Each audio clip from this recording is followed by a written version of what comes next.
sore, selamat pagi semua. Selamat pagi cikgu. Apa kabar kamu orang hari ini? Baik. Baik. Oke, hari ini kita akan belajar sajak sejadah rindu. Oke, sebelum itu cikgu nak buka slide dulu.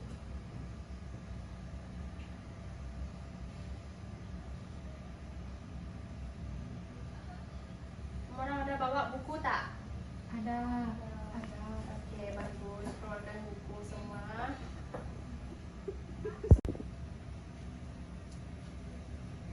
Oke. Ini adalah sajak sejadah rindu. So saya minta kamu orang semua tulis semua nih, rangkap nih, semua 5 rangkap tuh. Sebelum cikgu terangkan apa maksud setiap rangkap tuh nanti. Kalau udah tulis nanti bagi tahu, oke? Oke.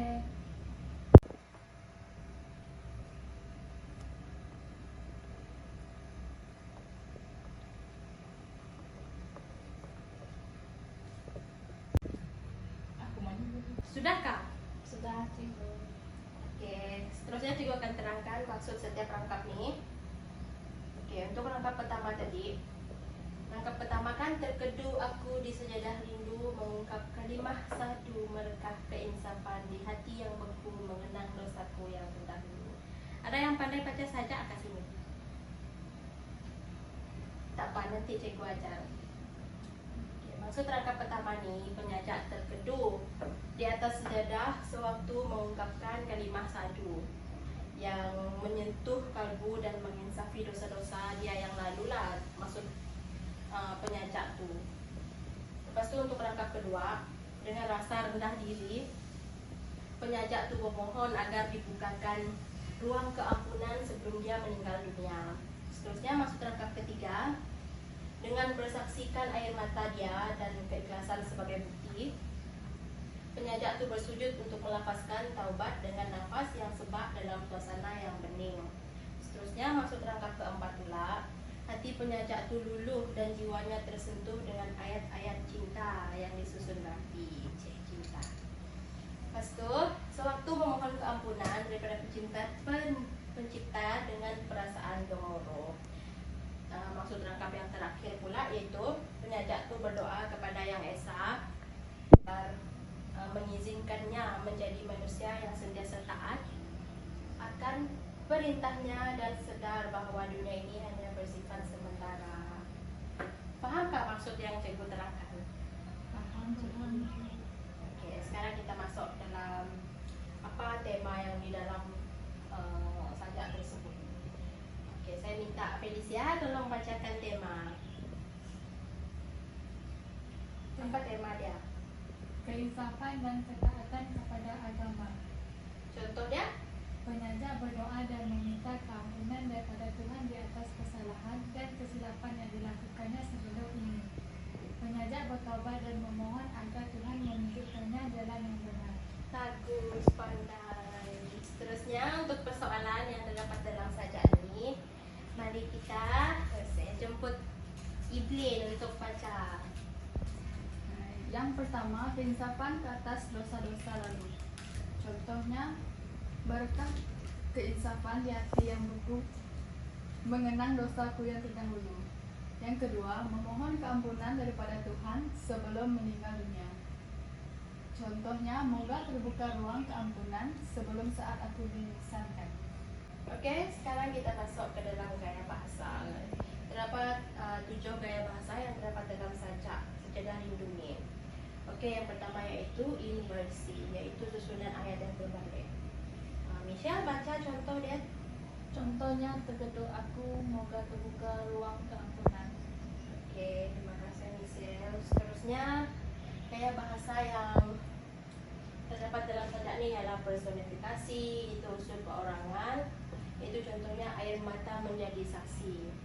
Seterusnya gaya bahasa metafora, iaitu perbandingan. Seterusnya yang keempat bahasa asing, contohnya kalimah ilahi dan taubat. Seterusnya gaya bahasa yang kelima itu pengulangan kata. Maksudnya ialah aku lah. Contoh dia di sejadah rindu di masa yang kau tetapkan. Seterusnya yang keenam yaitu sinkop, pemendekkan satu kata. Contohnya itu mengenang dosaku yang terdahulu. Gaya bahasa yang terakhir yang terdapat dalam sajak itu yaitu responsif, pengulangan di tengah baris atau ayat. Contohnya itu izinkan aku menjadi manusia agar aku tidak lupa. Oke, sekarang cikgu akan tunjukkan macam mana baca sajak sebelum lupa. Ini kita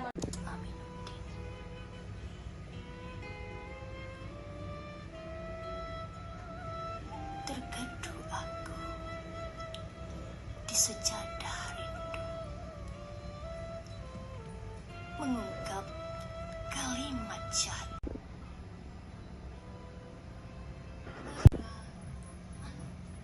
Oke, boleh tangkap kah macam mana intonasi dia tu? Boleh cikgu. Boleh, bagus. Sekarang mari kita main panggil memanggil untuk baca sajak. Oke, orang pertama cikgu nak dah ready kah? Dah. Oke, orang pertama iaitu Michelle. Baca rangkap pertama saja. Langkah pertama, terkedu aku di sejadah rindu, mengungkap kalimat syahdu. Mereka keinsafan di hati yang beku, mengenang dosaku yang terdahulu. Wah, pandai Michelle. Begitu pekan.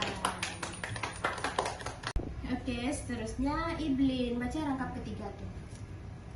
Air mata menjadi saksi, keikhlasan menjadi bukti. Akhirnya aku sujud menghadap Ilahi dikeheningkan yang sepi, lapas taubat mengiringi nafas, sebab kian mengikuti. Oke, terima kasih. Tapi cikgu nak komen sikit. Lin tak pandai lah baca saja.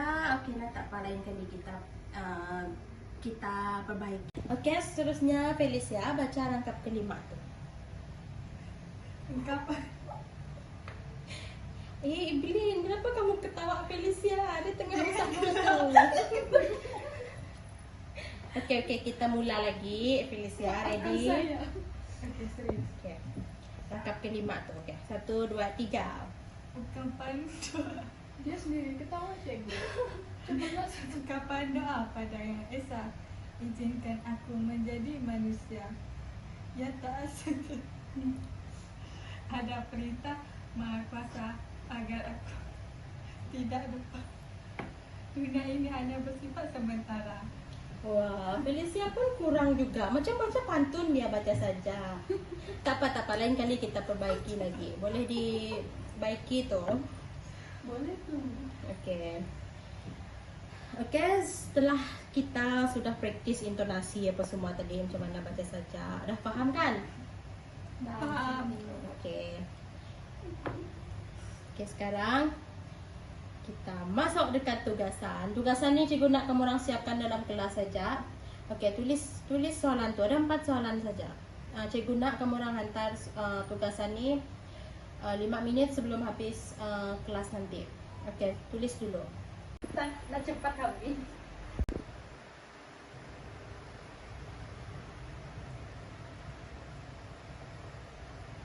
Okey, dah siapkah semua? Dah, Cikgu.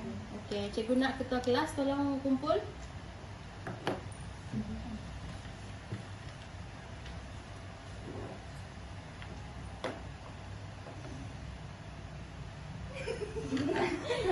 Okey. Nanti cikgu semak. Minggu depan cikgu bagi ke? Okey, cikgu. Okey, sebelum cikgu nak mengakhiri kelas kita pada pagi ni, apa yang kamu orang dapat dari yang cikgu ajar tadi? Dapat bersaja. Okey, dapat. Dan selain tu tadi, apa lagi yang kamu orang dapat? Yang kami orang dapat itu dapat intonasi bacaan sajak yang betul, cikgu. Okey, bagus. Okey, sampai sana aja kelas kita hari ini. Terima kasih murid-murid. Ini lebih kan tadi apa cikgu ambil. Terima kasih. Terima kasih, cikgu. Terima kasih cikgu. Okey, sama-sama. Tiun.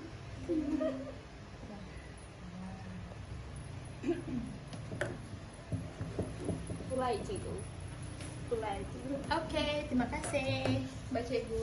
Bye, jumpa lagi. Jumpa. Tanda jumpa.